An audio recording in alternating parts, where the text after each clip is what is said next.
Bueno, para hacer una integración de las diferentes teorías, nos pareció hacer una breve explicación.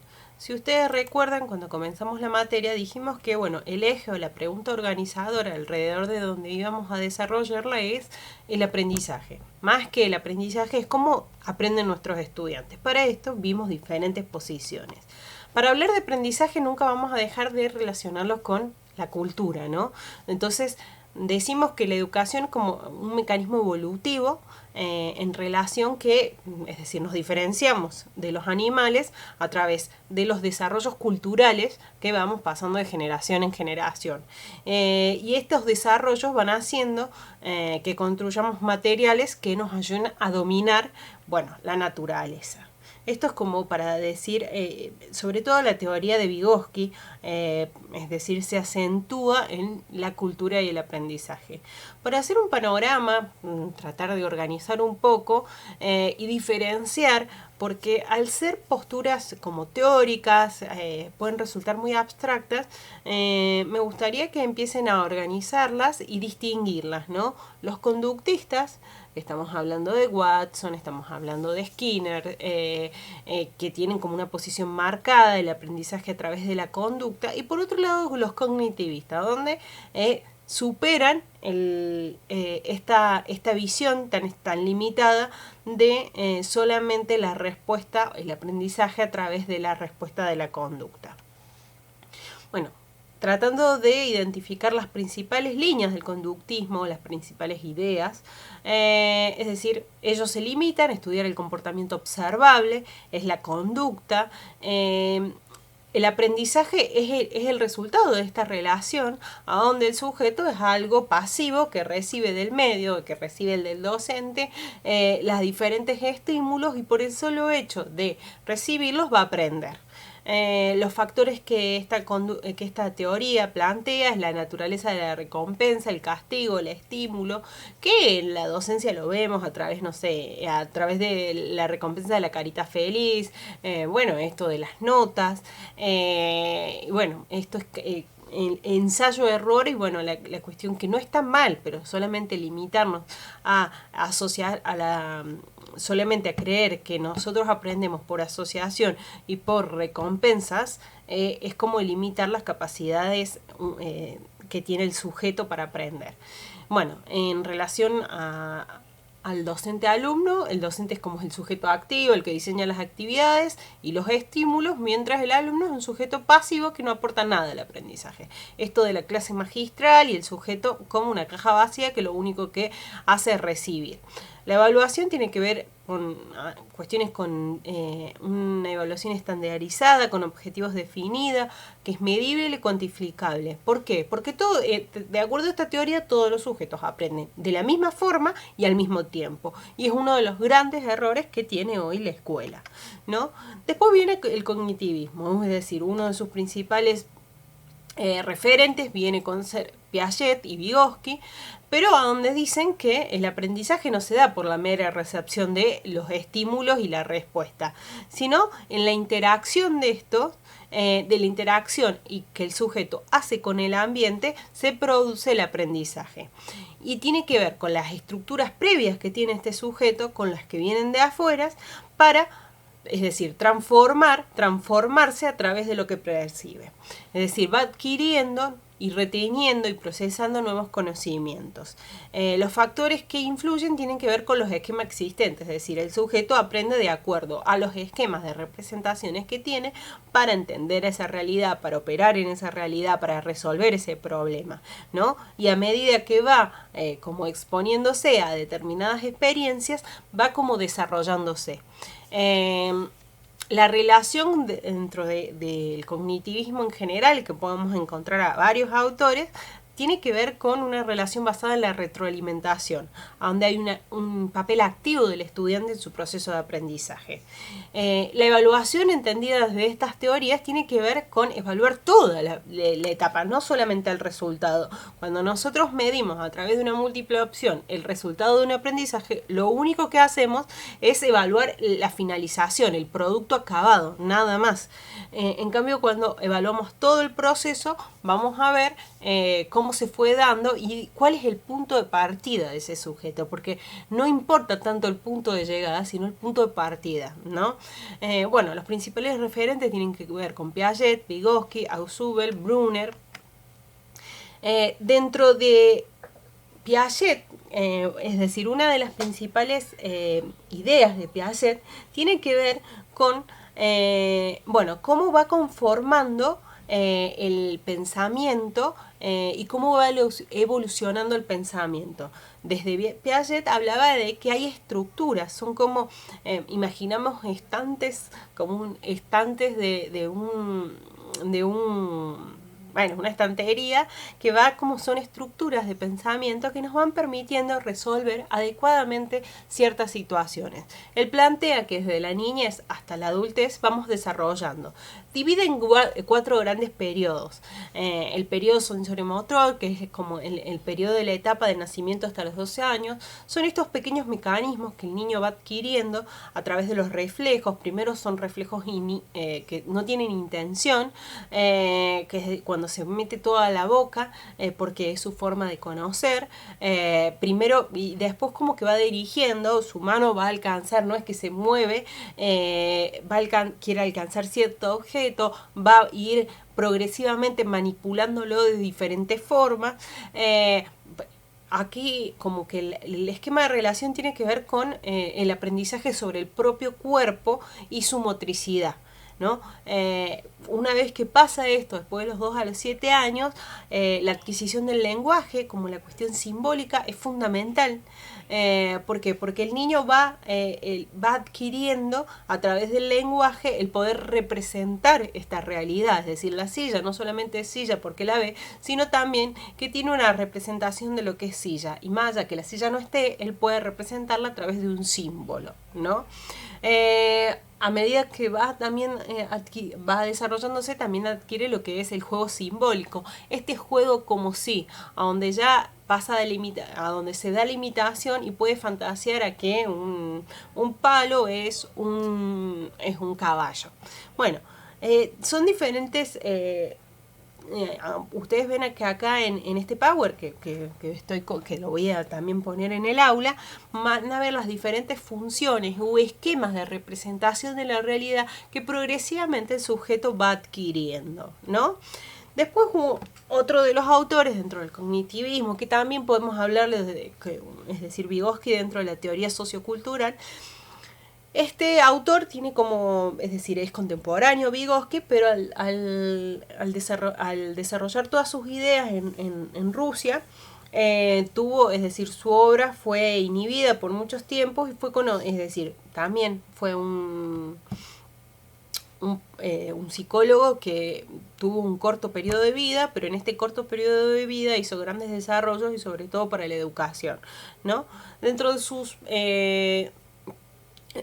desarrollos podemos plantear varias ideas. Por un lado, que bueno, me gustaría que ustedes pudieran como tener como claves. Él plantea que en el conocimiento la importancia de la interacción social, y como somos seres sociales, el conocimiento es un producto social. Es decir, que de acuerdo a la sociedad donde estemos insertos, vamos a tener como un capital cultural de acuerdo a donde estemos, a donde vayamos adquiriendo nuestras experiencias de aprendizaje. Plantea los procesos psicológicos inferiores y los procesos psicológicos superiores. Los procesos psicológicos inferiores tienen que ver lo que nos asemejan al animal, es decir, la atención, la memoria, lo emotivo, es decir, las cuestiones más básicas, y lo superior tiene que ver con cuestiones que a través de la mediatización de la cultura los humanos vamos desarrollando, como el lenguaje, la inteligencia, estas capacidades que nos van permitiendo desarrollar y dominar la naturaleza.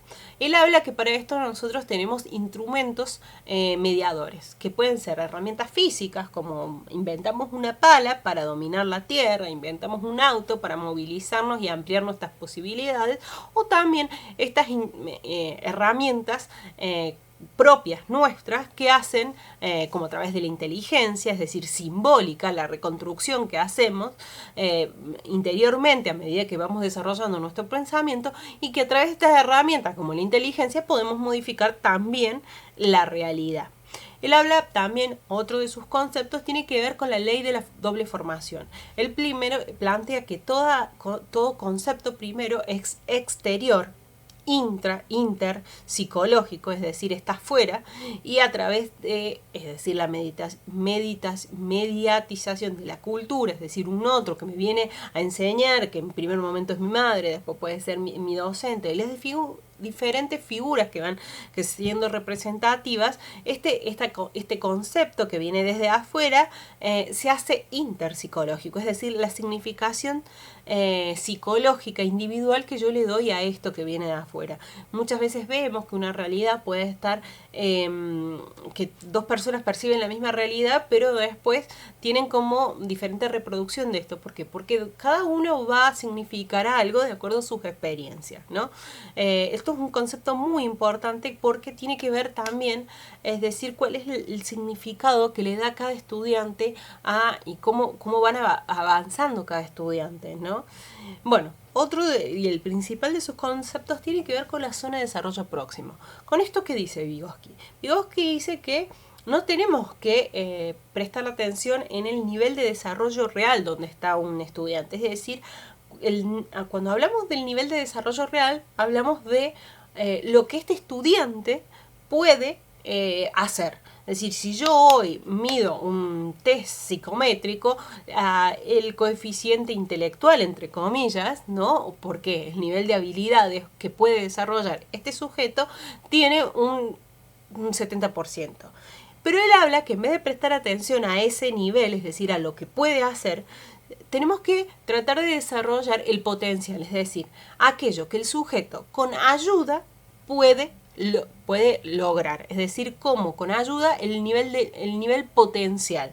Y ahí es donde tenemos que apuntar, no a dónde está el sujeto, sino a dónde lo podemos llevar con la mediatización del docente, de un grupo de pares, un par que pueda saber más. Por eso también la importancia del trabajo colaborativo, es decir, 10 cabezas piensan mejor que 2. Es decir, la conjunción de diferentes habilidades para resolver algo, vamos a lograr y vamos a construir algo mucho mejor que si estuviera uno solo.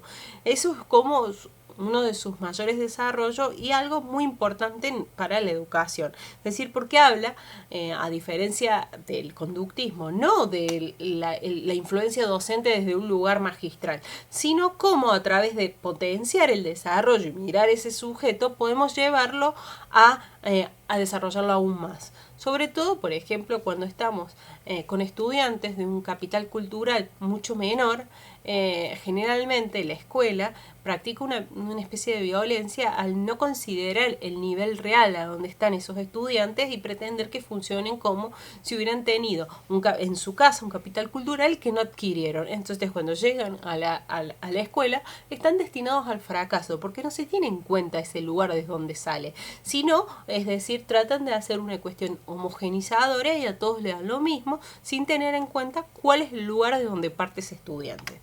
Para esto también otro de los autores muy importante es Ausubel. No, es más cortito como algunos lo pronuncian.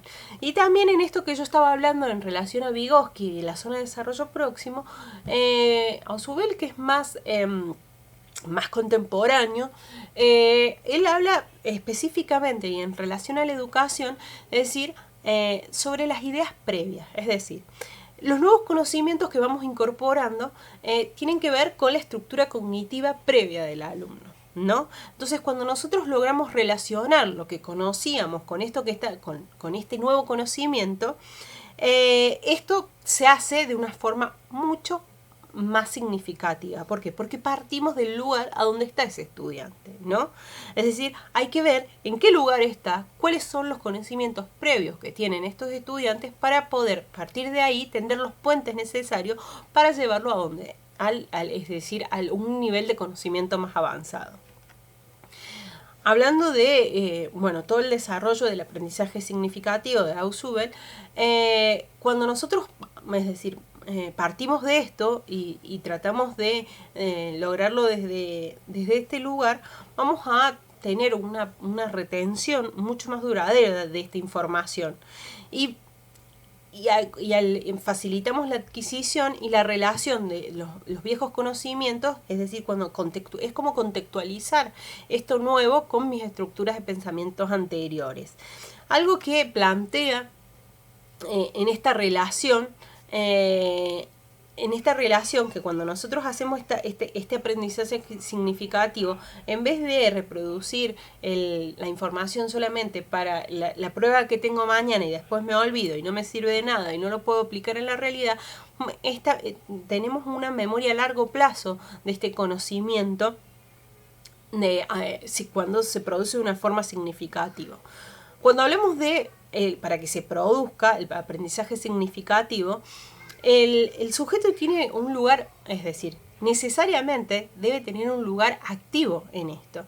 Cuando hablamos de algo activo, algo muy importante que plantea Ausubel es que también desde este estudiante debe haber una predisposición para el aprendizaje. Esto dentro de las condiciones que él plantea para el aprendizaje, dice que debe haber una predisposición por parte del estudiante. Y por otro lado, debe haber ciertas condiciones en esta material.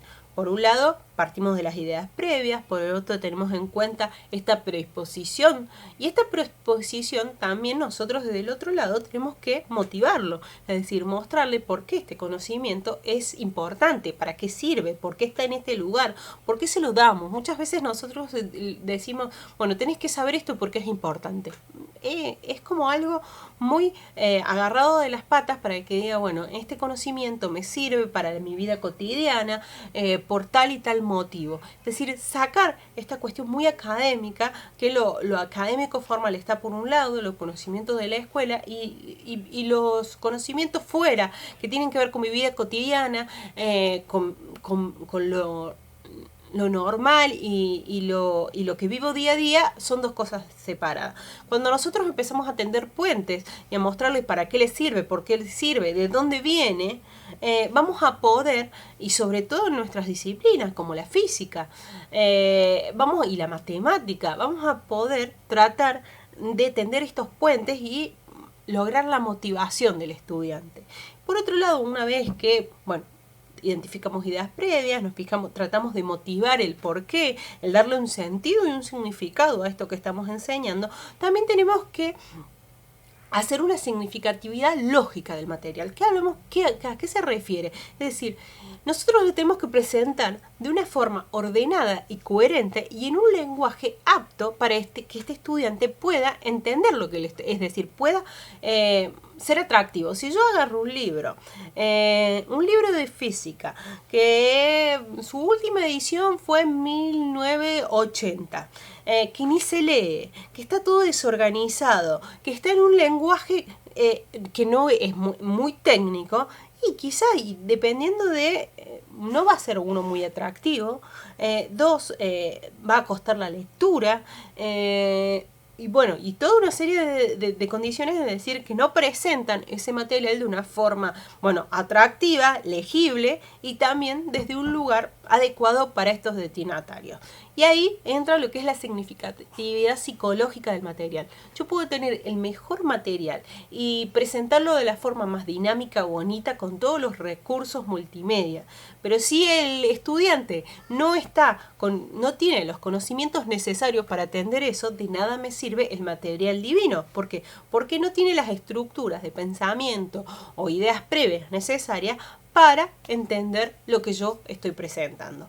Y lo que anteriormente les decía, que tiene que haber una actitud favorable del alumno, es decir, la predisposición del estudiante hacia el aprendizaje también es un elemento fundamental para lograr el aprendizaje significativo. Cuando nosotros tendemos esto, nosotros el aprendizaje significativo lo tenemos que tratar de ver en que promovamos a través de actividades que se produzca esto.